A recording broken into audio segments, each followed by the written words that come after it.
सगळ्यांच्या घरी रोज नाश्त्याला पोहे होतात आणि काहींना पोहे तर खूप आवडतात. पोहे खाल्ली ना, तर ॲसिडिटीचा त्रास होतो. पण ते पोहे खायला टाळतात.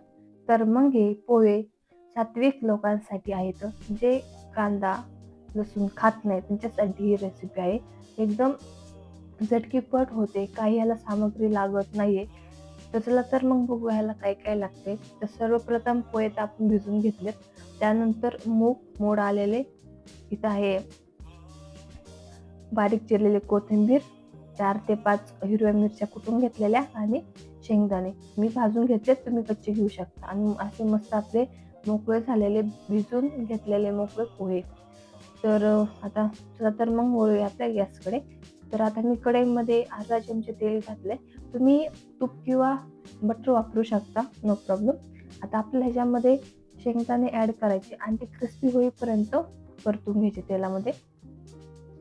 फ्राय करून घ्यायचे. म्हणजे काय होतं, पोहे खाता वेळेस म्हणजे दाताखाली क्रंचीपणा आणि टेस्ट ना अजून वाढते. आता मी असे तेलामध्ये फ्राय केलेत, परतून घेतलेत. आता ह्याची वरली साल ना अशी हाताने निघत नाही तोपर्यंत आपल्याला ते मस्त कमी गॅसवरती फ्राय करून घ्यायचे. ते बघू शकता अशा प्रकारे. आता आपले शेंगदाणे इथं रेडी झाले आहेत. आता आपण हे पोह्यावरती काढून घेऊया. वाटलंच तर तुम्ही बारीक कुटून पण घेऊ शकता, पण कुटून न घेता अशीच टाकून टेस्ट छान येते. आता त्याच कढईमध्ये तेल वगैरे काहीच नाही टाकायचं. जेवढं तेल राहिलं त्याच्यामध्ये जिरे, मोहरी टाकायची आणि चांगली तडतडू द्यायची. इथं तुम्ही कोथिंबीर किंवा सॉरी कढीपत्ता बारीक चिरून टाकू शकता. त्यानंतर आपल्याला ह्याच्यामध्ये हिरवी मिरची 4 ते 5 हिरव्या मिरच्या बारीक कुटून घेतलेल्या आहेत. तुम्ही कट करून घेऊ शकता. आता ह्याला व्यवस्थित मिक्स करायचं आणि त्यानंतर मोड आलेले मूग आपल्याला ह्याच्यामध्ये ॲड करायचे आहेत. तर तुम्ही मटकी टाकू शकता. पण खूपदा मटकी केलेले आपण पोहे खाल्लेले असतात किंवा ऐकले असतात. पण त्याची टेस्ट वेगळी लागते, ह्याची वेगळी लागते. तर तुम्ही मूग टाकून पोहे एकदा नक्की ट्राय करा. कारण की टेस्ट पण छान येते आणि थोडेसे आपलं प्रोटीन पण मुगाचं काय असतं ते आपल्याला सगळं भेटतं.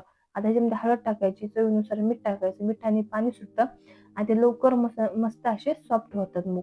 आता मिक्स करायचं, कोथिंबीर टाकायची आणि झाकून 4 ते 5 मिनिटं ह्याला सॉफ्ट होईपर्यंत ठेवायचं.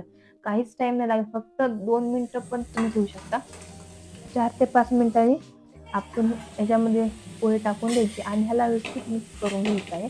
तर असे पोहे खाल्ले ना की तुम्हाला काही त्रास वगैरे होणार नाही. काही त्यांना गॅस वगैरे होतो किंवा असं पोहे खाल्ले की जळजळतं, ॲसिडिटी होते. तर तसं काहीच होणार नाही. कारण की ह्याच्यामध्ये कांदा नाही, तर कांद्याने असे प्रॉब्लेम होतात. तर काही लोकं असतात सात्विक जेवणच जेवतात. त्यांना कांदा, लसूण वगैरे चालत नाही. तर हे पोहे बघू शकता. टोमॅटो वगैरे काहीच मी वापरलं नाही, तरी पण किती मस्त पोहे झालेत आणि तुम्ही रोज असे बनवून खाल्ले तर एकदम मस्त म्हणजे तुम्हाला आवडतील. कारण की खूप सोपी रेसिपी आहे. यामध्ये दुसरं काहीच नाही केलं. काही लोकं खूप साऱ्या भाजीपाला, व्हेजिटेबल वगैरे टाकतात. तर आपली पोहे आता 4 ते 5 मिनिटात मस्त मी परतून घेतली आणि बघू शकता मस्त असे टेस्टी झालते आणि खरंच खूप मस्त झालते. बघा मोकळे पण झालेत. तर बघू शकता झाले की नाही सात्विक पोहे 10 मिनिटात रेडी. आता मस्त लिंबू पिळायचं, त्याच्यावरती कोथिंबीर टाकायची आणि खायचे.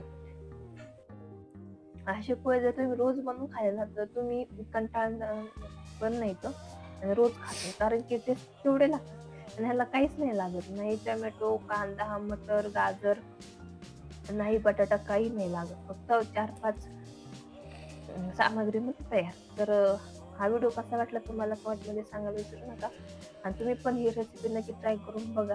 एक वेळेस नक्की पोहे करून खा.